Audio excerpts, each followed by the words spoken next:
今日书单分享：很老很老的老偏方大全集。很老很老的老偏方大全集启示：老偏方里藏着民间智慧，这些流传许久的方子，源自先辈们长期生活实践。他们提醒我们，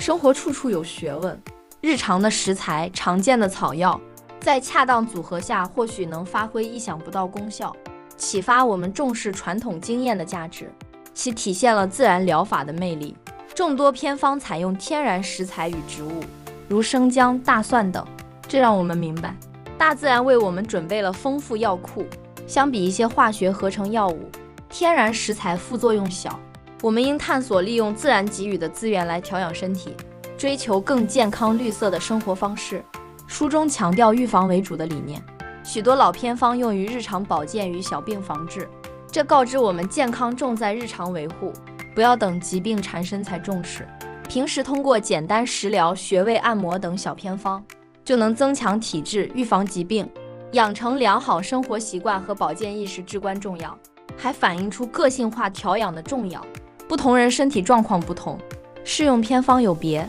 这启示我们健康不能一概而论，要根据自身体质、病症等选择合适方法，不能盲目跟从，需结合自身情况，辨证施治，才能更好发挥老偏方作用。老偏方也提醒我们传承文化，它们是传统文化一部分，承载着先辈智慧与情感。我们有责任将这些宝贵经验传承下去，让更多人受益。同时，传承中也要科学验证，去伪存真，让老偏方在现代社会发挥更大价值。然而，面对老偏方，我们要理性，不能过度依赖。遇到严重疾病，还是要依靠现代医学科学诊断和治疗。老偏方可作为辅助手段，与现代医疗相互补充。我们既要尊重传统智慧，又要以科学态度审视，让老偏方在新时代焕发生机，为健康生活添砖加瓦，在传统与现代融合中找到健康的平衡，不偏废，不盲从，